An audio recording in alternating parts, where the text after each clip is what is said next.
순서대로 한번 끼워봅시다. 첫째, 어떤 시대라고 했죠? 네, 족장시대. 족장시대. 족장시대는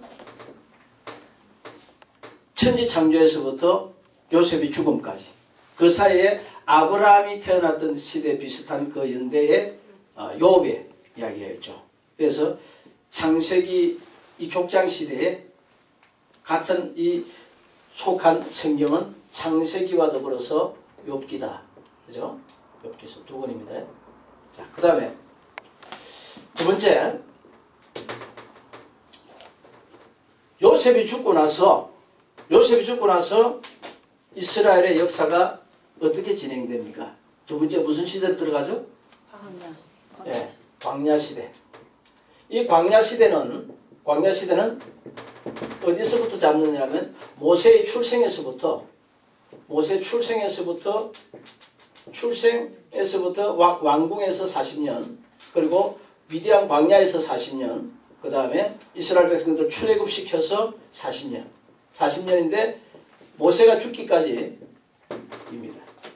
모세가 느보산에 올라서 죽기 전에 자신의 후계자로 여호수아를 세워놓고 가나안 땅만 바라보고 죽죠.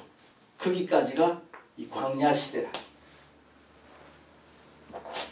이 광야시대는 이스라엘 백성들이 요셉이 애굽에서 국무총리가 되어졌고 그 소식을 들은 아버지가 요셉의 초청을 받아서 그 온 가족들 다 이끌고 애굽으로 가서 거기서 430년 동안 거하게 됩니다.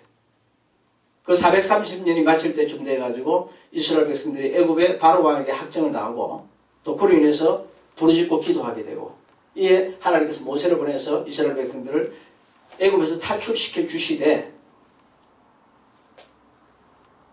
그 조상 아브라함 때에 약속하셨던 젖과 꿀을 가나안 땅, 그곳으로 인도해 주겠다고 말씀하셨죠.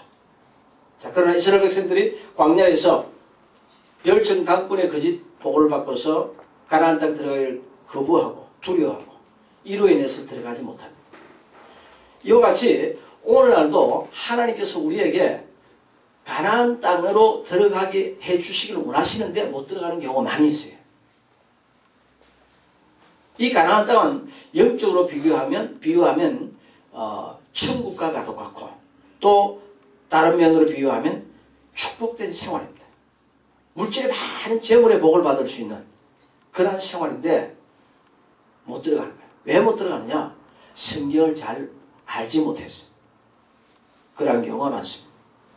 하나님은 말라기 3장 10절에 우리가 온전한 11조를 하나님께 바치게 되면, 11조 업무를 바치게 되면 하늘 문을 열고서 쌓을 것이 없도록 붙지 아니하나 보라 했습니다. 반드시 부어주시고, 하나님 거짓말하지 않기 때문에 반드시 복을 주시는데 대부분의 사람이 성경을 잘 알지 못하고 영적인 깊이를 몰라서 못 들어가는 거예요. 그 중에 크게 두 부류를 볼 때, 한 부류는 창세기 17장 1절에 기록한 대로 아브라함이 75세 때에 세 가지 큰 축복의 약속을 받았지만은 처음 출발할 때서부터 삐그덕거렸습니다. 너는 내 본토 친척 아비 집을 떠나서 내가 내게 지시하는 가나안 땅으로 가라. 그렇게 말씀하셨는데 본토도 떠나고 아비 집은 떠나는데 조카 롯을 데려가죠. 이에 가나안 땅에 갔더니 기근만 잔뜩 뜹니다. 결국 고향에서 가져온 모든 재물 다 팔아먹고 목공이 포도청이다 보니까 애굽으로 내려가면서 염려가 돼가지고, 나보기에 그대는 아리따운 여인이라, 그대가 내 아내라고 하면 다른 사람들이 나는 죽이고 그대는 살리리니 그대는 나의 누이라. 그러고서 들어가죠. 이러한 아브라함이 연단을 받았지만은 그의 나이 99세가 되었어도 24년이 흘렀어도 축복받을 만한 그릇이 안 된 거예요. 하나님께서 원하시는 만큼 완전하지 못했어요. 그래서 창세기 17장 1절을 보니까 뭐라고 그러신 거니? 나는 전능한 하나님이라. 너는 내 앞에 행하여 완전하라 하실 때 성경에 보니까 아브라함이 나이 99세 때에 여호와께서 나타나 이르시되라고 해요. 이처럼 하나님께서 원하시는 만큼 성숙하고 성장하고 온전케 되어져야 복을 받는데 그러하지 못해서 물골까지는 확실하게 열리지 않는 경우가 있습니다. 그런가 하면 또 나름대로 어느 정도 성장하고 성숙해 되었어도 하나님께서 복을 주시기 전에 먼저 시험하실 때에 시험을 이기지 못해서 시험에 통과하지 못해서 복을 받는 경우가 있어요. 그래서 신명기서 8장 2절로 3절을 보니까 너희로 광야에서 40년 동안 이 길을 걷게 하신 것은 너희로 사람이 떡으로만 살 것이 아니라 여호와의 입에서 나오는 말씀으로 인해 살 것이다. 그리고 그 규례와 법도를 지키나 지키지 않나 하나님께서 시험해 보심이라 했어요. 이 시험은 우리 한글로는 그냥 시험으로만 번역되어져 있는데 헬라어 원어는 두 가지가 있어요. 시험에는. 하나는 페이라스모스의 시험인데 이 페이라스모스의 시험은 마귀가 우리를 유혹하는 시험이에요. 저 선악과 따먹어봐라. 먹음직하지, 보암직하지, 지혜롭게 할 만큼 탐스럽지. 그러고서 유혹하는 시험입니다. 그래서 주기도문에도 우리로 시험에 들게 하지 마옵시고라고 하죠. 이 유혹하는 시험은 들지 말아야 되고요. 그 다음에 하나님이 하시는 시험이 있어요. 창세기 22장 1절을 보니까 모리아 산에 올라가서 네 사랑하는 독자 이삭을 하나님께 바치라고 했을 때 그 이삭을 번제물로 바치라고 할 때 여호와께서 아브라함을 시험하시려고 아브라함아 하고 부르셨다 했어요. 이것은 헬라어로 도키스모스의 시험입니다. 이 도키스모스의 시험은 뭐냐? 테스트하는 시험이에요. 그동안 연단해 놓고 6년 동안 초등학교 다니게 해놓고 중학교 들어갈 실력이 있나? 그걸 시험해보는 것처럼 그동안 내가 하나님 앞에 연단받고 영적으로 깨닫고 말씀 붙들고 승리하고 매일 총동원해서 합격증을 받아야 돼. 그 시험에 합격해야 하나님 복을 주십니다. 복을 주시는데 이 시험에 합격하지 못하는 부분들이 있는데 어떤 부분이냐? 하나님은 백세 낳은 아들을 하나님께 바쳐냈을 때 창세기 22장 12절 보니까 그것을 바칠 때 천사가 말하기를 네가 이제야 여호와를 경외하는 줄 내가 알았노라 그래. 하나님을 경외하는 시험에서 합격해야 되고요. 그리고 그 사랑하는 독자 이삭도 이 사랑하는 독자 이삭도 내게 아끼지 아니하였으니 그러고서 하나님 그때부터 막 열어주시고 얼마나 하나님께 아끼지 아니한가. 백세에 난 아들이라도 바칠 수 있는가. 어느 정도 바치는가. 우리 믿음의 분량에 따라서 거기서 합격하게 되면 하나님 그때서 쏟아부어 주시오. 이걸 못하는 거예요. 그리고 욥 같은 경우 시험을 당하는데 얼마나 사랑하나. 그리고 그 모진 시험 가운데서 그 온전한 그 순전한 마음이 얼마나 흐트러지느냐. 끝까지 하나님을 욕하지 아니하나 하나. 그것 보는 거예요. 이러한 시험은 기차선로를 만드는 것 같아요. 기차선로 위에 지금 코레일 여러 많은 기차들이 다니잖아요. 하루에 수만 명이 생명이 그 기차 여지하고 다니잖아요. 그런데 이 기차선로는 아주 강해요. 그렇게 강하게 만들어놔도 여름 되면요 이게 늘어나가지고 그 사이사이가 거의 붙어요. 그런데 겨울 되면 이게 또 수축해가지고 이만큼씩 떨어져 있어요. 기차선로를 만들 때 이걸 만들어 놓고서 양쪽에서 기계를 가지고 잡아 당겨봐요. 잡아 당기는데 그 잡아 당겨서 엿가락처럼 지나치게 늘어지면 불합격이에요. 우리의 신앙도 마찬가지예요. 하나님께서 우리의 인내를 시험하실 때 에라 모르겠다고 해서 아예 캔슬하세요라고 늘어져 버리면 불합격이에요. 또 이걸 얼마나 강한가 보자. 얼마나 강하게 연단된다 보자. 그래서 높은데 크레인까지 들어가지고 떨어뜨려버려요. 거기서 깨지지 말아야 돼. 내 신앙에 내 마음에 하나님을 사랑하는 내 심령에 금이 가지 말아야 돼. 아멘. 균일이 생기지 말아야 돼. 그래야 합격해. 그것뿐만 아니라 성격 테스트. 야, 너 인격이 어느 정도 됐냐? 너 성격이 어느 정도 갖고 다듬어졌냐? 얼마나 혈기가 죽었냐 살았냐? 얼마나 온유하냐 겸손하냐? 그걸 보기 위해서 억울한 시험 당하게 하고 그러고서 꽈배기 꼬듯이 걸레 짜듯이 쥐어짜요. 이때 심령이 뒤틀리면 안 돼. 기사 선로를 잡고서 양쪽 기계를 잡고서 그러고서 꽈본다고. 여기서 뒤틀리면 다시 또 불 속으로 또 들어가야 돼. 우리가 순금이 24K잖아요. 용광로 속에 24번 들어가서 24번 찌꺼기를 걷어 올리고 나서 99.9%의 순도가 순금이라. 18K는 18번 들어가다 나온 거예요. 아직도 걸러줘야 될 게 더 있어요. 이런 것처럼 연단만 계속 받다가 죽는 경우가 있어요. 그래서 하나님께서 원하시는 만큼 온전케 되어져요. 할렐루야. 자, 이 광야 시대 때 모세가 여호수아를 세워놓고 죽습니다. 자, 그 다음에 어떤 시대로 돌아가느냐? 자, 어떤 시대이죠? 예, 가나안 정복 시대죠. 가나안 정복 시대. 여호수아가 백성들을 이끌고 그러고서 가나안 땅에 들어가는데 정복하는데 몇 년 걸렸다 했죠? 7년. 예. 그 다음에 여호수아가 늙어가지고 쉬는데 몇 년 걸렸다 했죠? 8년. 예, 8년. 합계 15년입니다. 이 가나안 정복 시대에 속한 성경은 여호수아서 한 권밖에 없습니다.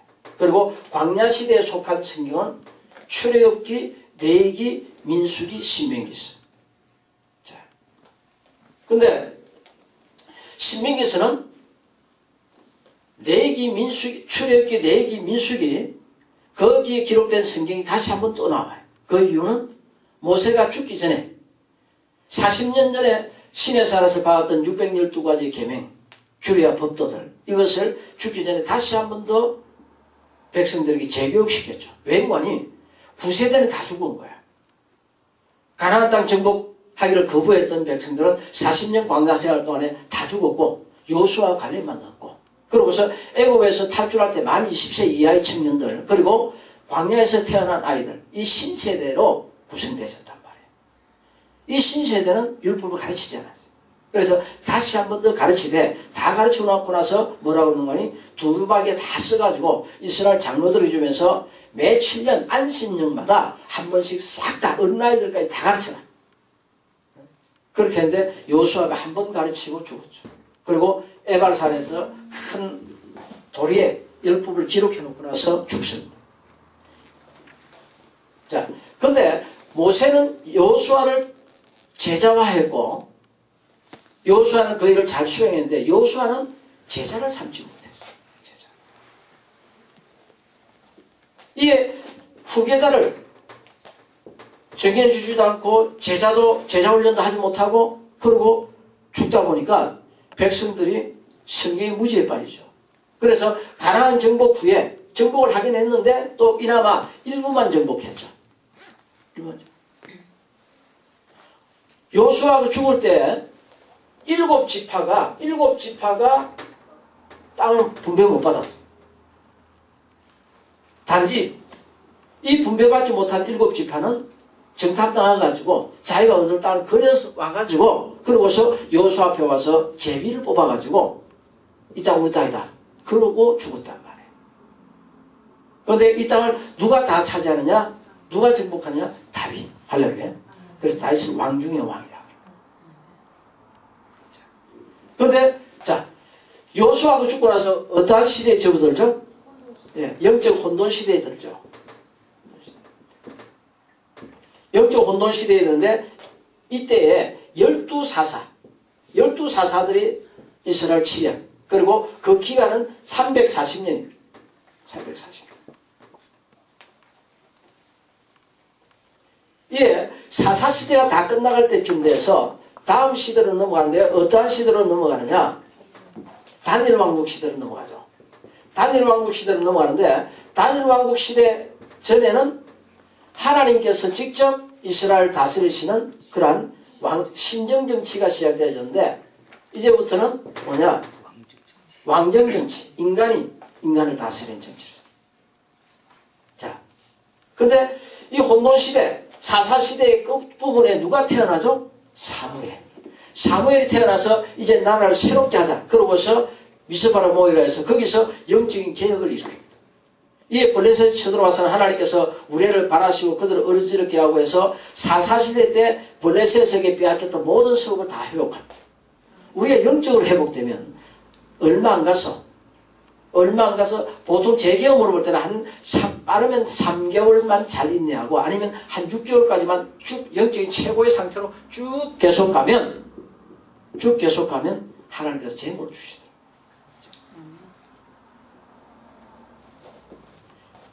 영적으로 회복되고 나니까 하나님께 기다렸다는 듯이 복을 주십니다. 할렐루야. 그리고 이방들이 쳐들어오지 못하도록 철저하게 하나님 울타리 쳐주고 막아주셔요. 그래서 사랑하는 내 영혼이 잘 되는 같이 네가 범사에 잘 되고 강건하게 내가 강구하노라, 이 말씀을 잊지 말아야 돼. 살리는 것은 영이니 육은 무익하다. 아멘. 영이 예리하게 날카롭게 그리고 강하게 그리고 온전하게 그리고 우리의 생활은 거룩하게 서 있고 쭉 나가면 하나님 계속해서 영광을 받으시되 거기서 좀 전에 말씀드린 것처럼 이제 복줘야 되겠다 싶어서 시험 한번 해보는 거예요. 그 시험은 제게 다가오는 시험도 제가 온 마음과 뜻과 성품과 목숨을 다하고 노력하고 기도하고 인내해야 사랑해야 합격할 수 있고요. 여러분 나름대로 그 강도에 또 맞춰서 또 와요. 시험은 그래서 다 어려운 거예요. 다 힘든 거예요. 그러나 하나님께서 복 주고자 하시는 이 테스트의 시험에서 합격점을 받아야 돼요. 기왕이면 만점을 받아야 돼요. 아멘. 그럼 하나님께서 기다렸다는지 복을 주셔요. 우리 그런가 안 그런가 한번 볼까요? 자, 신명기서 8장 2절로 3절 한번 읽어보시기 바랍니다. 8장 2절요? 네, 신명기서 8장 2절 3절. 내 하나님 여호와께서 이 40년 동안에 너로 광야의 길을 걷게 하신 것을 기억하라. 이는 너를 낮추시며 너를 시험하사 내 마음이 어떡한지 그 명령을 지키는지 아니 지키는지 알려 하심이라. 너를 낮추며 너로 줄이게 하시며 또 너를 알지 못하며 내 열조도 알지 못하던 만나를 내게 먹이신 것은 사람의 떡으로만 사는 것이 아니오 여호와의 입에서 나오는 모든 말씀으로 사는 줄을 너로 알게 하려 하심이니라. 아멘. 그 다음에 16절 이어서 읽어보세요. 16절. 열조도 알지 못하던 만나를 광야에서 내가 먹이셨나니 이는 다 너를 낮추시며 너를 시험하사 마침내 내게 복을 주려 하심이었느니라. 아멘. 마침내 내게 복을 주려 하시면. 그 다음에 아브라함이 복을 받는데 언제입니까? 창세기 22장 1절 한번 읽어보세요.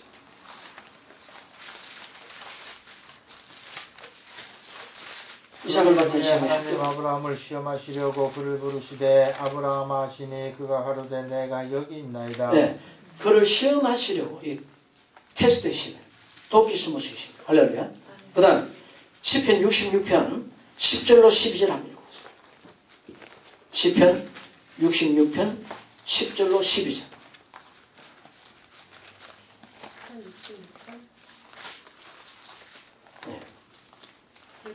10절로 12절. 하나님이 주께서 우리를 시험하시되 우리를 단련하시기를 은을 단련함 같이 하셨으며 우리를 끌어 그물에 들게 하시며 어려운 짐을 우리 허리에 두셨으며 사람들로 우리 머리 위로 타고 가게 하셨나이다. 우리가 불과 물을 통행하였더니 주께서 우리를 끌어내사 풍부한 곳으로 들이셨나이다. 아멘. 시험하시자. 시험하시는데 얼음장같이 차가운 물을 통과하게 하시고 거기서 원망하면 안 돼요. 또 이제 좀 꺼내줬다 싶으면 불같이 뜨거운 곳으로 불 속으로 들어갔다가 얼음장같이 차가운 물 속으로 들어갔다가 쇠를 강하게 하려면 이렇게 돼요. 불덩이 쇠를 꺼내가지고 찬물에 집어넣어 푹 해요. 그런데 그렇게 뜨겁게 다시 차갑게 해야 강한 쇠가 돼요. 자, 그래도 거기서 불평하고 원망하면요, 평안히 있던 나를 갖다가 마음껏 헤엄쳐 다니던 물고기를 끌어다가 그물에 딱 붙여놓으면 얼마나 불편해. 꼼짝 못하죠. 거기서 원망 불평하면요, 여기다 줄을 매가지고 돌을 달아놔. 그래도 원망하고 불평하고 이럴 수가 있냐고, 내가 뭐 잘못했냐고 따지고 들면요, 사람들로 우리 머리를 타고 다녀요. 각 사람마다 머리를 제일 귀하게 여기잖아요. 그죠? 자존심을 짓밟아버려. 생활을 낮춰가지고. 그렇게 겸손해야 됩니다. 자, 그러다가 그래도 이제 깨닫고서 연단이 되어지면 마침내 우리를 풍부한 곳을 이끌어들으시죠. 할렐루야. 시험하신다. 그래서 이 시험은 온전한 11조 생활, 그리고 주일 성수, 주의 종 공개, 또는 구제, 기도, 전도, 이러한 기본적인 일들에 충실할 때에, 또는 하나님을 크게 기쁘시게 할 때에 하나님 복을 주시되 먼저 이 테스트의 시험을 하는 거예요. 아브라함 이삭 줘놓고 마지막으로 이제 막 부어주려고 할 때 어떻게 하면 시험해놓고 거기서 합격하다 주시고. 그래서 시험은 우리를 온전케 하는 거예요. 시험을 쳐야 몇 점 나오는지 알잖아요. 실력이 나오잖아요. 시험을 잘 이겨야 돼요. 자, 그런데 이스라엘 백성들은 여호수아가 죽고 여호수아 생전 때에 장로들도 다 죽자 전부 다 다른 신을 줬죠. 그래서 이 사사기서에 기록된 340년 동안의 이 생활 속에 하나님을 7번 떠났다고 들어옵니다. 7번을 다른 신, 이 신, 저 신 섬기다가 또 얻어맞으면 또 오고 또 얻어맞으면 또 돌아오고 반복하는 겁니다. 우리 인생은 일생입니다. 저는 제 나이 들수록 시간이 너무 소중해요. 왠가니 이제 헛된 일로 반복할 시간이 없다. 내 인생에. 부지런히 곧장 계속해서 달려가야 한다. 그래야 나를 향하신 하나님의 뜻이 하늘에서 이룬 것 같이 땅에서 이루어지다. 그 뜻을 이룰 수 있겠다. 그렇게 노력해. 큰 실수 안 하려고 노력합니다. 그런데 이스라엘 백성들은 340년간을 반복을 해요. 왜? 이 340년 동안 누구 하나 모세가 7년에 한 번씩 가르쳐 주라고 한 이 성경을 한 번도 안 가르쳐 주기 때문에. 여호수아가 돌에다가 기록한 이 돌단에 오늘날 자가용 타고 가다 한참인데 그거 가서 맨날 며칠 배우고 올 사람이 어디 있어요? 누구 가르치는 사람도 없어요. 그러다 보니까 성경에 엄청난 무지 속에 들어갔는데 어느 정도 무지 속으로 들어간다 봅시다. 우리 사사기서 17장 1절 이하고 봅시다. 제사장들 오늘날 레위지파까지도 아예 완전히 무식이 충만하게 되었어요. 사사기서 17장 1절 이하에 제가 읽어드립니다. 에브라임 산지에 미가라 이름하는 사람이 있더니 그 어미에게 이르되 어머니께서 은 1100을 잃어버리셨으므로 저주하시고 내 귀에도 말씀하셨더니 보소서 그 은이 내게 있나이다. 내가 그것을 취하였나이다. 어미가 가로되 내 아들이 여호와께 복받기를 원하노라 하니라. 미가가 은 1100을 그 어미에게 도로 주매 어미가 가로되 내가 내 아들을 위하여 한 신상을 새기며 우상입니다. 한 신상을 부어 만들 자로 내 손에서 이 은을 여호와께 거룩히 드리노라. 그러므로 내가 이제 이 은을 내게 도로 돌리리라. 미가가 그 은을 어미에게 도로 주었으므로 어미가 그 은 200을 차여 은장색에게 주어 한 신상을 새기며 한 신상을 부어 만들었더니 그 신상이 미가의 집에 있더라. 이 사람 미가에게 신당이 있으니 또 에봇과 드라빔을 만들고 한 아들을 세워 제사장을 삼았더라. 그러니까 이 드라빔도 우상이고 다 우상인 거예요. 그러놓고 하나님 숨긴다고 지금 기쁘게. 자, 평신도야 이렇게 성경에 대한 지식이 없어서 그렇다고 손치더라도 주의 종은 바른 지식을 가져야 되는데 이 주의 종마저도 레위지파가 주의 종 이지파잖아요.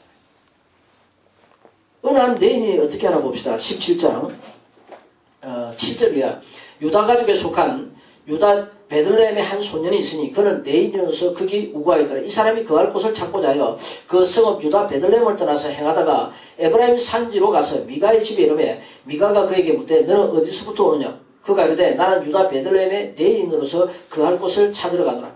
미가가 그에게 이르되 네가 나와 함께 거하여 나를 위하여 아비와 제사장이더라. 내가 해마다 은 열과 어복 한 벌을 식물로 주리라 하므로 레인이 들어갔더니 레인이 그 사람과 함께 거하기를 만족히 여겼으니 이는 그 소년이 미가의 아들 중 하나같이 됨이래. 그리고 13절에 보니까 이에 미가가 그러되 레인이 내 제사장이 되었으니 이제 여호와께서 내게 복 주실 줄 안다. 이 기복주의 신앙이다. 레위지파는 하나님의 종입니다. 아시겠죠? 내 종이 되었다 그래. 내 제사장이 되었다 그래. 그리고 또 그 집에서 먹여 살려주니까 좋다고 또 그 집에 있대. 아예 드라빔 그대로 가지고 있고요. 한 신상 그대로 가지고 있으면서 하나님께 기도해.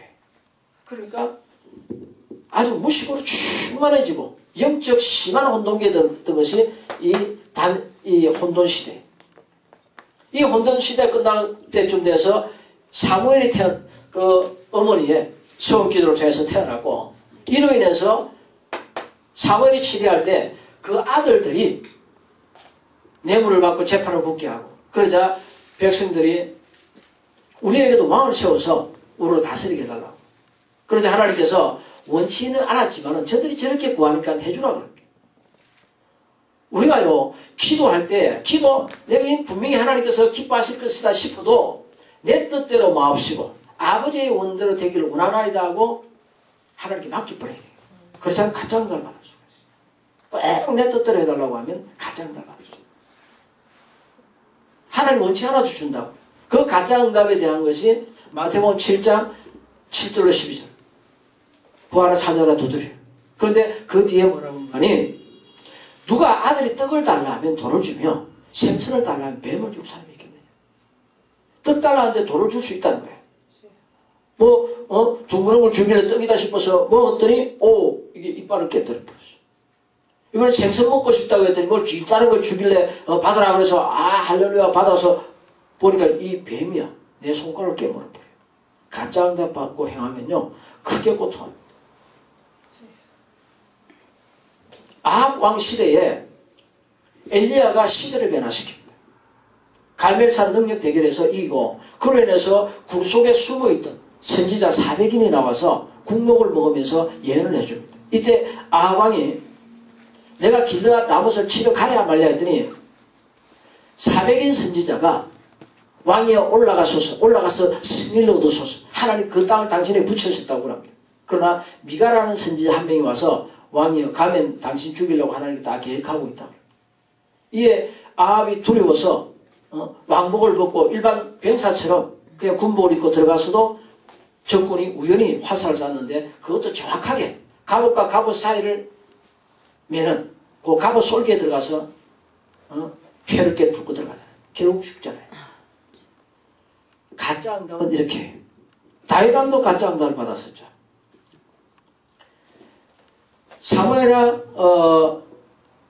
21장에 보니까 사무엘하 우리 봅시다. 사무엘하 24장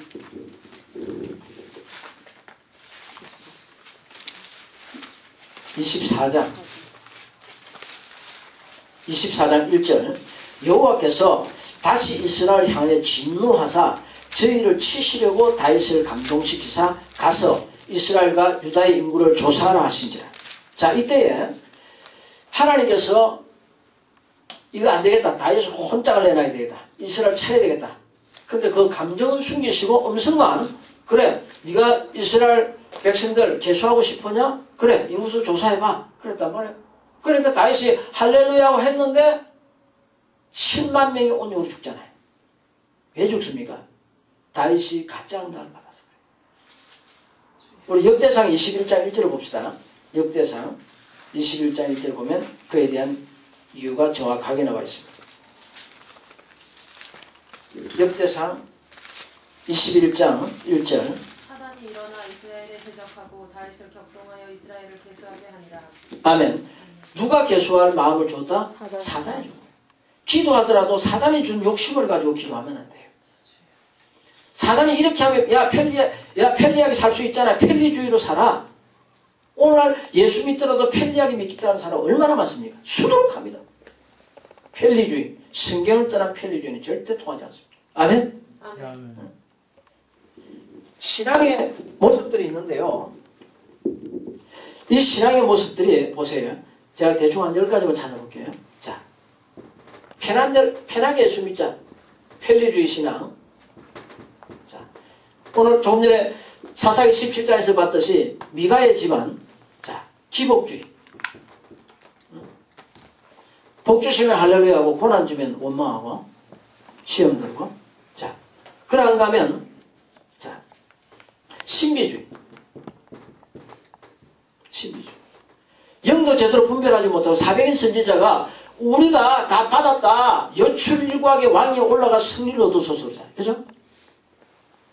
기록된 성경 말씀 전체에 서서 예언하고 기도하고 해야 되는데 그렇지 않고서 눈에 보이고 귀에 들리고 몸에 느껴지는 거 이거대로 예언하는 사람들. 제가 예언 세미나도 인도합니다만은 하나님께서 가끔 주셔도 저는 말씀에 딱 서가지고 바로 가르쳐주세요. 분별한단 말이에요. 그런데 어느 지역에 있을 때, 그 지역 경기도에 있을 때 어느 목사님이 자꾸 외국의 어떤 여자 목사님이 예언사 강한데 우리나라에 자주 오니까 그 가자. 내가 이 경기도 지역에 지국장이다. 그러고서 자꾸 예언 세미나 가자 그래요. 몇 달을 그러길래 내가 어느 날 목사님 예언이 뭔지 압니까? 예언의 전제 조건이 뭔지 알아요? 그랬더니 예언하는데 전제 조건이 있네요. 예언하는 데는 10가지 전제 조건을 바탕으로 깔아놓고 하는 예언하시거든. 예언의 전제 조건조차 모르는 사람이 무슨 예언하냐? 무식한 예언을 하지 마라 그래요. 그래서 배우려면 나한테 배우라 그랬어요. 보세요.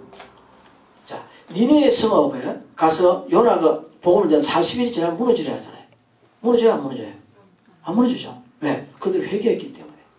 예언은 흉한 예언이라 할지라도 내가 너를 죽이겠다 또는 변하겠다 어떻게 하겠다 할지라도 그가 듣고 회개하면 하나님 돌이켜버려요. 그래서 돌이킬 수 있다는 전제 조건 하에 예언하게 합니다. 자, 히스기야 왕이 나이 39세에 죽을 병에 들어서 죽게 되었는데 이사야서 38장 1절에 보니까 이사야가 와서 네가 죽고 살지 못하리라. 넌 내 집 유언하라 그러잖아요. 그죠? 근데 그 말을 듣고서 히스기야가 벽을 향해서 전심으로 기도하니까 어떻게 돼요? 내가 내 생명 15년을 더해주겠고 그리고 그뿐만 아니라 이때 당시에 아수르 제국에 의해서 이 예루살렘 성이 포위된 지 오래됐는데 이 군사들도 물리쳐 주겠다. 천사 하나 보내가지고 18만 5천 명 군사 다 죽여버리잖아요. 그리고 앞으로도 이 성을 보호해 주겠다. 할렐루야. 따따블로 응답받는 거예요. 기도 잘하면 따따블로 받을 수 있어요.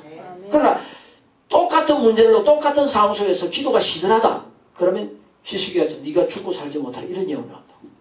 그러나 돌이켜서 그가 얼굴을 벽으로 향했다는 것은 전심으로 하나님만 향해서 기도했다. 할렐루야. 울고 심히 통곡하니 그랬잖아요. 그러니까 다시 이사야 선지자를 통해서 하나님 보내서 뭐라고 내가 내 기도를 들었고 내 눈물을 보았다. 할렐루야. 얘는 이러한 전제 조건이 있단 말이에요. 그 외에도 여러 가지 전제 조건이 있어요. 자, 그걸 알고 해야 된다. 알지 못하고 그냥 들은 대로 보는 대로 이야기 다 해버린 거예요. 정확하게 말씀드리면 예언은 분명히 성령으로 이야기해도 성령으로 말해도 100% 맞지 않습니다. 그것이 성경적인 예언. 아시겠죠? 왜? 부준 것은 하나님 분명히 말씀하셔도 이건 회개하면 응하지 않기 때문에. 또 좋은 것이라 할지라도 아브라함 들어 내가 너로 복의 근원이 되게 하고 네 자손을 내 이름을 창대하게 해주고 그뿐만 아니라 네 자손들을 바다 모래같이 번성케 시키겠다. 너는 복의 근원이 될지라 약속하셨다 할지라도 그 약속을 받고 24년이 지났는데 창세기 17장 1절 크게 한번 읽어보세요. 하나님 뭐라고 했어요? 아브라함이 99세 때에 여호와께서 아브라함에게 나타나서 그에게 이르시되 나는 전능한 하나님이라 너는 내 앞에서 행하여 완전하라. 아멘. 아브라함이 99세 24년이 흘렀잖아요. 그래 복된 것도 하나님이 원하시는 전제 조건이 있는데 예언할 때 네가 이만큼 복을 받을 만한 그릇이 되라는 거예요. 그만큼 온전히 되라는 거예요. 그만큼 거룩히 되라는 거예요. 아멘. 아멘. 그렇게 계속해서 발전해 가야 이루어지지. 야 약속 주셨다 해가지고 기다리고 있으면 안 됩니다. 제 후배 하나가 신학교 1학년 딱 들어와서는 여의도 순복음교회 철학기도 때 간증을 하는데 간증 시간이 자꾸 길어져. 그러니까 사회를 보던 어떤 장로님 같아. 나와가지고 이제 제발 좀 그만하고 들어가고 두 번이나 끄는데 하다 안 되니까 나중에 이제 아예 잡고서 이제 그만둬. 그러고 손을 끌니까 얘가 하는 소리가 놔! 장로가 말이야. 내가 3,000명 목회야 하라고 하나님께서 내게 복 주신다 해서 앞으로 3,000명 목회할래야. 그러고서 그런데 지금 20년 넘어 지났는데 한 30명 모여요. 그릇이 안 되니까. 모른단 말이에요. 그릇이 되어야 돼요. 너는 내 앞에 행하여 완전하라. 나는 전능한 하나님을 이것은 나는 전능하기 때문에 그동안 얼마든지 내게 약속을 이루어줄 수 있었다. 나는 아무 하자가 없다. 그런데 네가 불완전했어. 그래서 아브라함으로 사라로 열국의 아비와 어미하고 서로 입을 깨놓잖아요. 그죠? 그러고서 말이 씨앗된다고 우리 속담대로 아들 낳으면서부터 더 다듬어지는 거예요. 아멘. 그리고 최종적으로 그 아들 이삭을 바칠 때 그러고서 그 합격할 때 그때서부터 만사형통이에요. 아멘. 그래서 우리 각자 목사는 목사 나름대로 똑같은 목사라도 받은 달란트가 말하면 더 온전케 돼. 더 온전케 되고 더 강하게 되고 더 거룩하게 돼. 아멘. 하나님 우리 각자에게 원하시는 만큼 성숙해 되어야 복이 와요. 성도라면 그런 강하게 은혜를 많이 받은 목사님에 비하면 절반만 돼도 복 받아요. 똑같은 만 20세의 청년이라도 군대에 가도 400년 훈련은 쉬워요. 그러나 공수특전사 장교훈련 받으기 죽으라고 힘들어. 기간도 어마어마하게 길고 방위병은 6개월이면 이미 훈련 한 1개월 받고 6개월이면 제대해서 집에 와서 사회인대에 있어. 그런데 공수특전사 장교훈련은요 아주 길게 받는 사람 제가 알기로는 2년 받아요. 방위병은 군대에 왔다 갔다 사회인대 또 왔다 갔다 6번 활동하는데 아직도 훈련만 받고 있어요. 그것도 강하게 훈련시키기 위해서 쌀한톨 안 주고 산속에다가 한 달, 두 달 집어넣어놓고 아주 극한 상황만 만들어 놓는다. 그러나 거기서 온전케 되면 멋들어진 사람이 돼요. 할렐루야. 그래서 이 가짜 응답에 솔직히 말해야 돼요. 똑같은 게 하나만 봅시다. 자, 가짜 응답에 대해서 시간 넘어가는데 자, 넘어갑시다. 시간에서. 자, 봅시다. 신앙들이 많이 있는데 편리주의 신앙, 기복주의 신앙, 신비주의 신앙, 그 다음에 율법주의 신앙, 율법주의 신앙이 있고 그러한가 하면 이성주의 신앙, 그 다음에 천주교처럼 합리주의 신앙. 천주교는 어디를 가든 우리나라 오면요 조상 제사 전에 핍박 많이 받잖아요. 그럼 조상 제사 지내야 된다. 그러고서 어울려버려 그냥. 이런 합리주의 신앙. 그 다음에 금욕주의 신앙. 은혜 받고 나면 거룩하게 살고자 하는 마음은 좋은데 세례요한처럼 그냥 약대 토롯 하나 입고서 메뚜기 석청 먹으면서 사람은 지나치게 자신을 육체를 학대한단 말이에요. 육체를 학대해서는 안 돼요. 이 육체가 영혼을 받들고 있잖아요. 내 몸으로 하나님께 영광을 돌려드려요. 아멘. 그런데 너무 지나치게 금식하고 자기를 자학하고 때리고 어떤 사람은 그보다 더 나아가서 날마다 관 만들어놓고 관소에 들어가서 나오면 죽을 줄 알고 자기를 죽이는 연습한다고 하는데 그 중심은 좋으나 치우침이 안 돼요. 아멘. 자, 시간을 넘어갑시다. 요 이제 다음에 인쇄를 해가지고 자세히 드릴게요. 자, 다니엘 왕국 시대. 자, 사무엘이 왕을 세워서 다니엘 왕국 시대가 되는데 이 다니엘 왕국 시대는 뭐냐? 한 왕이 이스라엘의 12지파를 다 다스리는 시대. 이스라엘의 초대 왕으로 사울이 40년, 그 다음에 다윗이 40년, 그 다음에 솔로몬이 40년, 120년간이 이스라엘의 다니엘 왕국 시대. 여기에 속한 성경이 사무엘 상하, 열왕기 상 12장까지. 그런데 다윗의 아들 솔로몬이 범죄해서 하나님 경고를 듣지 않죠. 우리는 하나님의 영광을 위해서 지원받았기 때문에 그 지원받은 목적에 합해야 돼요. 이 마이크가 소리 확대하려고 해놨고 저 모니터는 화면 나오도록 해놨단 말이에요. 그런데 이게 고장이라서 아무리 뜯어 고쳐도 안 되면 저 TV 100만 원 주고 샀어도 결국 불 속으로 들어가는 거예요. 우리 인간 또한 마찬가지. 그래서 지옥이라는 헬라 언어가 게헨나인데 이 게헨나는 쓰레기 소각자. 일단 거기 들어가 버리면 하나는 쓰레기 치우고 해버리기 때문에 귀하게 여기지는 않아요. 지옥에 안 들어가도록 해야 돼요.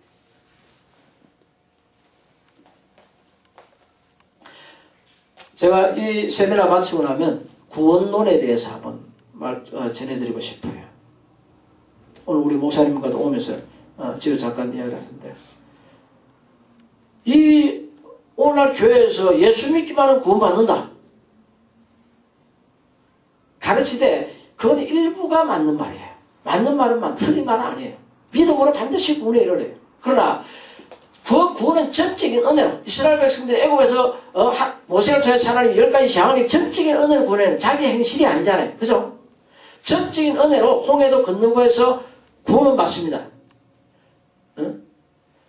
이처럼 예수님의 십자가의 보혈로 그 공로로 전적인 은혜로 그를 예수님을 구주로 믿고 마음이 영접하고 시인하면 구원에 이릅니다. 그러나 그 구원의 대열에 전적인 은혜로 구원을 받았지만 이 대열에 가다가 죽을 때 가다가 이게 떨어지지 말아야 돼. 구원의 대열에서 낙오되지 말아야 돼. 천국 가는 그날까지 금리는 바로 지키고 여기서 큰 죄에 걸리면 예를 들어서 성령 해방죄, 모욕죄, 거역죄는 그대로 지옥입니다. 어떤 사람을 실족시켰는데 그 사람이 회개치 않고 죽는 날까지 예수 떠나서 안 믿는다. 그러고 죽었다. 그 실족시킨 사람은 절대 천국 못 갑니다. 왜? 성경이 그렇게 해놨으니까. 사람이 실족시키는 일이 없을 수는 없으나 있게 하는 그에게는 화가 있다. 제가 대구에 있는 한 기도원에 한 수년 전에 부흥수행을 인도하러 갔는데 어느 한 교회 사모님이 헌금을 했어요. 헌금을 했는데 그 봉투를 놓고 그 내용에는 하나님 빨리 다시 개척할 수 있도록 선전을 주세요가 났어요. 그런데 그걸 읽고 축복하는데 성령께서 뭐라고 하시는 거니? 너 지금 이 기도할 때냐? 너 아직도 깨닫지 못하냐? 너 평생이라도 목회할 생각을 하지 말고 평생이라도 네가 실족시킨 모든 사람들 찾아다니 무릎 꿇고 빌고 그들 위해서 금식하고 해서라도 그 사람들 다 예수 믿도록 돌이켜라. 그런데 저 놀라서 그렇게 계신 줄 놀라서 스님이 이게 무슨 말씀을 했더니 이 사모는 다미선교에 속해가지고 1992년 10월 28일 예수 재림한다. 그래가지고 멀쩡한 자기 남편 되는 목사님까지 다미선교에 가입하게 해놓고 성도들 다 그래가지고 10월 28일 예수님 오시니까 우리 올해 농사도 짓지 말자 전도나 하자 그러고 집 팔아라 뭐하라 다 팔아가지고 애들 초등학교 다니는 것도 야 공부할 필요 없어 대학에 예수님 오실 때 들림받으면 끝나버려. 다 그래놓고 10월 28일 예수님 안 오니까 다 실종하고 교회는 없어져 버리고 100여 명의 성도들 그 중에서 절반은 천주교, 어떤 사람은 무신론자로, 어떤 사람은 다른 이단으로 빠져버렸어요.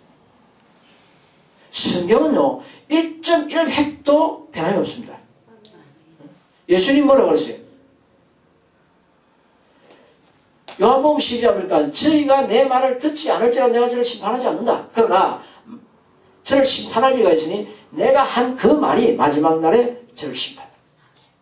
이 말씀 한마디 한마디를 명심해 둬야 돼. 아멘. 그리고 자르나 오르나 치우치지 않아야 돼. 아멘. 내가 그 사모 처음 보는데 성령께서 계시라는데 내가 그 사모를 어떻게 알아요? 자. 솔로몬이 경고를 받지 않았어요. 제가 지난 시간에 말씀드린 것처럼 경고를 받고 돌이키면 하나님은 안 때립니다. 하나님 제보하자마자 때리지는 않아요. 거기다 경고를 먼저 주셔요. 우리 마음에 이건 아니다. 떠나야 한다. 이건 아니다. 이래 해서는 안 된다. 응? 경고를 받고 돌이키면 안 맞는데 이방 여인들을 취해가지고 처첩을 1천이나 두었잖아요. 이에 열왕기상 11장에 보니까 아이야 선지자가 들에서 여로보암이라는 청년을 만나가지고 자기 입고 있던 새 옷을 12조각을 찢어가지고 10조각을 주면서 너는 이스라엘 10지파를 취하라. 하나님 나라를 쪼갤 거다.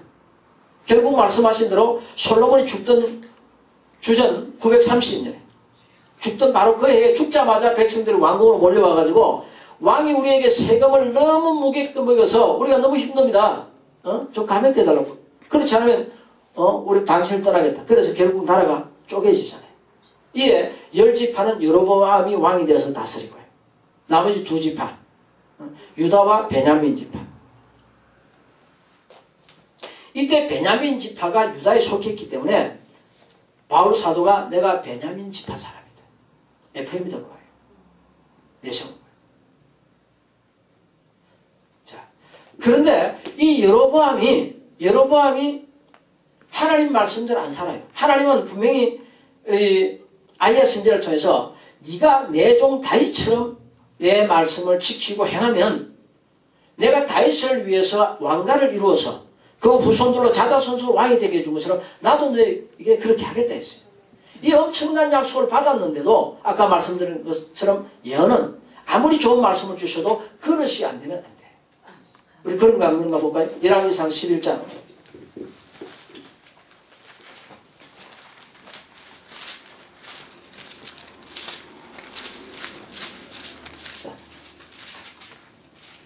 열왕기상 11장 자 37절 38절 읽어보세요.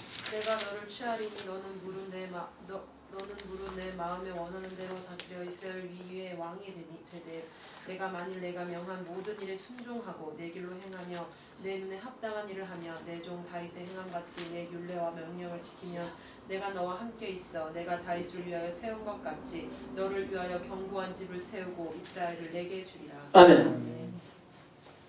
이 엄청난 약속을 받아놓고서도 따라합시다. 염려. 마음의 염려를 못 이겨요. 잠언서 4장 23절에 기록한 것처럼 무릇 지킬 만한 모든 것보다 내 마음을 더욱 힘써 지키라. 이에서 생명을 이루라. 자, 이가 나라 쪼개지고 나서 아주 형통합니다. 어느 정도 형통한가 봅시다. 두 성읍을 단번에 건축을 합니다. 성읍을 건축할 때 백성들이 적극적으로 동참해 줘야 합니다. 그런 가운데서 염려를 못 이겨서 우상을 금송아지를 만들죠. 자, 12장 25절 이하입니다. 여로보암이 에브라임 산지에 세겜을 건축하고 거기서 살며 또 거기서 나가서 번누엘을 건축하고 그 마음에 스스로 이르기를 나라가 이제 다윗의 집으로 돌아가려다. 만일 이 백성이 예루살렘에 있는 여호와의 전에 제사를 드리고자 하여 올라가면 이 백성의 마음이 유다 왕된 거주 르호보암에게로 돌아가서 나를 죽이고 유다 왕 르호보암에게로 돌아가려다 하고 이에 계획하고 두 금송아지를 만들고 무리에게 말하기를 너희가 다시는 예루살렘에 올라갈 것이 없도다. 이스라엘아 이는 너희를 애굽 땅에서 인도하여 올린 너희 신이라 하고 하나는 베델에 두고 하나는 단에 둔지라. 이 일이 제가 되었으니 백성들이 다음까지가 그 하나에게 숭배합니다. 제가 또 산당들을 짓고 레위 자손 아닌 보통 백성으로 제사장을 삼고 그 다음 33절 제가 자기 마음대로 정한 날 곧 8월 15일로 이스라엘 자손을 위하여 절기를 정하고 베델의 쌓은 단에 올라가서 분향하였더라. 자기 마음대로 따라합시다. 내가 보건 뭐로 가도 설만 가면 될 거 아니냐. 하나님만 섬기면 될 거 아니냐. 그것은 저주받는 일이에요. 자, 이에 유다에서 한 선지자가 13장에 보니까 여로보암이 직접 제사 드릴 때 다나 무너져 버려요. 거기에 있는 모든 것이 제가 되어서 확 떨어져 버렸더니 그대로 됩니다. 이거 경고예요. 저놈 잡으라 하는데 손이 딱 굳어버리잖아요. 경고를 주었는데 또 그럽니다. 결국 이에 어떻게 되냐. 멸문지하를 당합니다. 13장 33절 34절 보니까 여로보암이 이 일 후에도 그러니까 경고받은 후에도 그 악한 길에서 떠나 돌이키지 않고 다시 보통 백성으로 산당의 제사장을 삼되 누구든지 자원하면 그 사람으로 산당의 제사장을 삼았으므로 이 일이 여로보암 집에 죄가 되어 그 집이 지면에서 끊어져 멸망케 됩니다. 이에 그 아들의 시대에 가서 완전히 멸문지하다. 북왕국 이스라엘은 멸문지하를 당한 왕이 세 왕이 나와요. 이 여로보암을 멸문지화시켰던 바사 장군이 왕이 되어가지고 이 또한 그들의 정책적으로 왜 383 철조망 쳐놓은 거 아니니까 정책적으로 편리주의를 택하요. 하나님만 섬기면 되는 거 아니냐. 이 금송아지 숭배 이로 인해서 바사도 그 아들의 시대에 가서 완전히 멸문지화한다. 그리고 우리가 잘 아는 지극한 우상 숭배자 아하방 그 아들의 시대에 가서 결국 멸문지화한다. 자, 이 단일 왕국 시대가 지나고 어떠한 시대에 들어가죠? 여섯 번째 분열 왕국 시대죠. 솔로몬의 제노에 인해서 나라가 둘로 쪼개져 버립니다. 분열 왕국. 자, 이 분열 왕국 시대에 이스라엘 북왕국 이스라엘은 겨우 208년 존속하고요. 남왕국 유다는 344년 존속하다가 멸망합니다. 208년째 되어서 북왕국 이스라엘의 왕은 호세아 왕 때. 그리고 이때 당시에 북왕국 이스라엘의 선지자도 호세아 왕. 하나님이 얼마나 답답하시면 호세아로 하여금 엄나는 여인을 취해서 엄나는 자식들 낳아. 애 하나 낳고 나면 애가 이 여자가 또 다른 남자하고 눈 맞아가서 도망가고. 몇 달 기다려도 안 오니까 찾아보면 또 사창가에 가서 몸 팔아가지고 거기서 몸 팔고 있고. 이게 돈을 주고 사서 와서 데리고 오면 또 애 하나 놓고 보니까 이번에는 하나님께서 이 내 백성이 아니다 이름 지어라. 가만히 보니까 자기 새끼가 아니야 이거. 우리나라 어떠한 여가수가 재벌의 아들하고 결혼했는데 분명히 우리나라 사람끼리 결혼했는데 애 낳고 보니까 감동이가 나왔어요. 다른 남자 씨야. 내 백성 해라는 거예요. 그럼 호세아 3장 1절 이하에 보니까 너는 또 가서 사창가에 가면 네 마누라 있다. 응? 다시 또 돈 주고 사갖고 와라. 그럼 부탁해라. 너는 나를 떠나지 말고 오랜 날 동안 나하고 함께 있으라. 나도 내게 그리하리라. 호세아가 하나는 애 하나는 들쳐업고 하나는 손에 가슴에 안고 하나는 손에 들고서 걸어오서 호세아 목사님이 사창가에 가서 저 청량리 588에 가서 내 마누라 찾는다고 이 집 저 집 다니고 이 목사가 권위가 생겨 이거야. 죽을 지경이지. 하나님도 이스라엘 백성들 사랑하는데 이렇게 힘들다는 거야. 호세아 선지자를 통해서 아예 리얼하게 표현하고 말씀해 주신다도 결국 북왕국 아수르 제국에 의해서 멸망을 당해요. 그리고 남왕국도 정신 차려야 하는데 이들 또한 우상 숭배하고 범죄해서 결국 바벨론 제국에 의해서 멸망을 당합니다. 자, 이게 분열왕국 시대. 자, 이 분열왕국 시대를 지나서 자, 이들이 어떤 시대에 접합니까? 포로기 시대죠. 그죠? 포로 시대입니다. 이 포로 시대에 접했는데 이 포로 시대 때에 북왕국 이스라엘을 멸망시켰던 아수르 제국을 바벨론 제국이 멸망시켰어요. 그리고 이 바벨론 제국은 남아있는 남왕국 유다 나라를 멸망시켰어요. 그러다 보니까 아수르 제국에 포로되어가 있던 북왕국 이스라엘의 포로와 유다의 포로가 같이 되죠.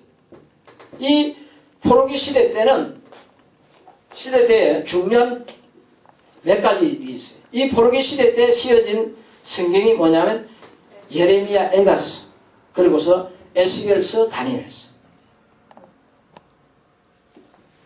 예레미야, 에가서는 이제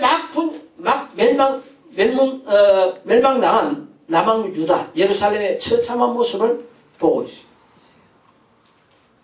눈물을 흘리며 노래를 지은 거죠.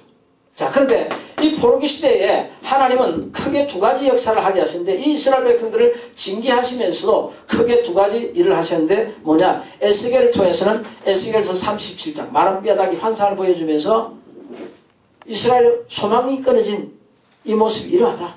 세계 제일의 중동 제일 가는 강국인, 군사 강국인 이 바벨론에서 우리가 어떻게 다시 고국으로 돌아갈 수 있느냐? 예레미야 선지자가 70년이 차면 고국으로 하나님이 다시 귀환시켜 주겠다겠지만 우리가 어떻게 들어갈 수 있느냐? 낙심해 있는 그들의 모습이 마른 뼈다귀 같은 모습이에요. 이에 두 가지 사역을 명하되 하나는 인자한 너는 말씀을 대언하라. 말씀을 대언했더니 입에 뼈 들이맞고 그 위에 힘줄이 놓이고 그리고 살이 덮이고 가죽이 덮이나 생기는 없더라. 이에 다시 한 가지 더 사역을 하겠는데 생기야 사방에서 들어와서 이 사망을 당한 자들에게 들어가서 이들로 살게 하라. 푸뉴마 곧 성령아 들어가라. 아멘. 성령 받아야 적어도 그 표적으로 방언을 말하고 그리고 바른 구원관 바른 인생관이 주어져야 바르게 살아요. 아멘. 성령 받아요. 말씀을 받아요. 그러기 위해서. 아멘. 그리고 성령과 제사함을 통하고 생기가 들어가야 돼요. 이게 두 가지 사역을 했더니 이들이 일어서잖아요. 자, 그 환상 후에 하나님께서는 에스겔을 통해서 어떤 걸 하게 되냐면 야, 너는 막대기 두 개를 치어라.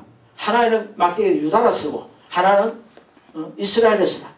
북왕국 이스라엘, 남왕국 유다라 쓰고 그리고 거기다 줄을 매고 그러고서 그 위에다가 연합이라고 쓰라. 아멘. 그래서 이 이스라엘 백성들이 바벨론 제국에서 솔로몬의 범죄로 인해서 두 나라, 분열왕국이 되었던 이 나라가 다시 한 나라가 되죠. 아멘. 그 뒤로부터는 유다로 통해요. 그리고 오늘날은 유태인으로 통하죠. 자, 에스겔서는 이에 대해서 중점적으로 기록해놓고 그러고서 미래 승전을 보여줘서 희망을 주어줘요. 그런가 하면 다니엘서에는 기적들이 나타나요. 사드락과 메삭과 아벳노고가 풀무불에 들어가는데 머리털 하나도 안 상하구나. 이에 바벨론 제왕이 너무너무 기뻐가지고 느부갓네살 왕이 전국에 조서를 내렸는데 이때 바벨론 제국 하에 들어와 있는 나라가 120개국이 넘어요. 속국이 된 나라. 그들의 노예가 된 나라. 그러니까 이 바벨론 제국은 오늘날 저 미국처럼 인종시장이에요. 그리고 그들이 각자 신들을 다 가져왔어. 우상백화점이에요. 이에 한 나라의 제왕이 조서를 내리되 다니엘서 3장 28절 29절 제가 읽어드릴게요. 느부갓네살이 말하여 가로되 사드락과 메삭과 아벳느고의 하나님을 찬송할지로다. 그가 그 사자를 보내사 자기를 의뢰하고 그 몸을 버려서 왕의 명령을 거역하고 그 하나님 밖에는 다른 신들을 섬기지 아니하며 그에게 절하지 아니한 종들을 구원하셨도다. 그러므로 내가 이제 조서를 내려놓으니 각 백성과 각 나라와 각 방언하는 자가 무릇 사드락과 메삭과 아벳느고의 하나님께 선만이 말하거든 그 몸을 쪼개고 그 집으로 걸음틀을 삼을지니 이는 이같이 사람을 구원할 다른 신이 없음이니라고 왕이 드디어 사드락과 메삭과 아벳느고를 바벨론도에서 더욱 높이네. 아멘. 이에 한 나라의 제왕이 인을 쳐서 조서가 나왔단 말이에요. 이 조서가 3번 내려져요. 부르기 때. 다니엘이 사자굴 속에 들어갔다 나왔을 때 이 왕이 기뻐서 또 조서를 또 내리고 그리고 다니엘이 느부갓네살 왕에게 꿈을 해석해 줄 때 야 이런 진지하신 신이 있냐 이래가 또 조서를 또 내리고 거기다가 이스라엘 백성들이 제1차 구원귀환 후에 2차로 귀환하기에 바로 그 중간쯤에 이 불임절 사건이 나타나요. 에스더와 모르드게. 이러면서 유대인들이 권세를 잡아요. 바사 제국의 국무총리가 누가 되냐면 모르드게가 돼요. 에스더의 사촌 오빠. 이에 유대인들은 대단한 자부심을 갖고 이에 이스라엘 백성들 하나님 징계도 하시지만은 거기서 이스라엘 백성들의 영적 눈이 떠져요. 여러분 물질에서는요 선교하는 일은 더 좋고요. 그러나 어느 나라는 선교하러 갈 뿐만 아니라 그 나라의 문화를 보세요. 그 사람들 살아가는 걸 보세요. 적어도 몇 개국만 보세요. 3개국 이상만 보면요 마음이 사람을 보는 마음의 폭이 아주 넓어져. 아 이렇게도 살아가는구나. 빗대서 이야기하면 어떤 나라는 왼손으로 걸으셨는데 우리나라는 거의 오른손잡이잖아. 이렇게도 살아가네. 문화 차이가 엄청나요. 그래도 그렇게 살아간다고요. 사람을 보는 인생을 보는 눈이 넓어져요. 생각의 폭이 깊어져요. 그것처럼 이 이스라엘 백성들은 우물한 개구리 있을 때는 자기 민족 가운데만 있을 때는 하나님의 귀함을 몰랐어요. 여호와 하나님이 얼마나 존귀한지 정말 유일한 신이요. 참신임을 몰랐어요. 그래서 사사시대 때 온갖 우상 다 섬기고 그리고 이신제 심성이다 결국 멸망하잖아요. 그때 가서야 온 120개국이 넘는 나라 백성들을 가지고 모든 신들을 헛거예요. 느부갓네살 왕이 두락팽제들 30m 높이의 정금 신상을 세웠어요. 그리고 악기 소리가 들리다 누구든지 엎드려 절하랬어. 그런데 사드락과 메삭과 아벳느고가 절하지 않았잖아. 푸른 불에서 집어넣는데 세상에 거기 하나님의 아들 같은 이가 같이 동행하잖아. 할렐루야. 아멘. 그러면서 야 이 신도 헛거네. 할렐루야. 유대인들은 이때서부터 지금까지 영적인 다른 신은 절대 안 써요. 단 한 명도 없어요. 단지 유대교와 기독교로 나뉘어져 있을 뿐이에요. 자, 이에 예레미야가 예언했던 대로 바벨론에서 유다의 70년 포로가 70년이 지날 때 80년 딱 될 때에 하나님께서 이스라엘 백성들을 고국으로 돌아가게 합니다. 성경에는 이스라엘 백성들을 고국으로 돌아가게 한 그것만 기록되어 있는데 역사가 요세푸스라든지 이런 사람들의 일반 역사를 보게 되면요. 이때 당시에 바벨론 제국을 바사 제국이 무너뜨려 버렸어요. 멸망시켰어요. 그러니까 바사 제국의 속국이 된 나라가 하나 더 늘어났어요. 바벨론이. 그런데 이 바사 제국의 고레스 왕이 하나님에 대해서 잘 알아요. 자, 다른 큰 나라를 쳐서 이기려면 그 나라에 대해서 철저하게 알아야 되겠죠. 하나님에 대해서 알았단 말이에요. 그래서 이스라엘 백성들 자유를 주잖아요. 자, 이에 포로기한을 하는데 포로 시대 다음에 포로기한 시대죠. 귀한 시대. 자, 포로로 끌려갈 때도 남한국이 1차, 2차, 3차. 또 돌아올 때도 1차, 2차, 3차. 3차에 걸쳐 돌아올. 포로 귀환하고 난 뒤에 그 다음에 이들이 성전을 재건하죠. 그리고 성벽을 재건하죠. 근데 마지막 10번째, 9번째는 성전 재건, 성전과 성벽 재건. 10번째는 뭐하냐? 경고기에 말라기 1장 1절. 여호와께서 말라기로 말씀하신 경고라. 그러고 하나님 떠나버리되 이 이스라엘 백성들이 실컷 연단받고 와서 이제 다른 신은 안 생긴데 돈이라는 신을 섬긴다고 말씀드렸죠. 성벽 하나 건축할 때 부자들은 아예 같이 협조도 안 했고, 그리고 고리대금에서 이자 제대로 안 주면 이스라엘 백성들 딸 잡아다 자기 종 삼고, 제사장들은 선지자들은 뇌물 받고 거짓 예언하고, 대제사장 아비아십은 아예 이방 사람 산발락과 자기 아들이 자기 손자가 사이로 삼고 개판데 전부 다 돈에 다는 거예요. 돈. 이 돈이 우상이란 말이에요. 골로새 3장 5절 6절 보니까 탐심은 곧 우상숭배들. 오늘날 이와 같이 예수를 믿어도 실상 우상숭배하는 많은 사람들이 있어요. 우상숭배란, 성경에서 말하는 우상숭배란 뭐냐? 하나님보다 더 사랑하는 것이 우상이에요. 그런데 그 하나님이 무엇으로 성경에 기록되어 있느냐? 요한복음 1장 1절에 보니까 태초에 말씀이 계시니라 이 말씀이 하나님과 함께 계셨으니 이 말씀은 곧 따라합시다. 하나님이시니라. 할렐루야. 그래서 말씀보다 더 사랑하는 것은 우상이라. 아시겠죠? 그걸 거듭난 성도는 말씀이 가라는 곳에 가고 서라는 곳에 서야 돼요. 할렐루야. 자, 이 10가지 시대를 마치고 5분 쉬었다가 그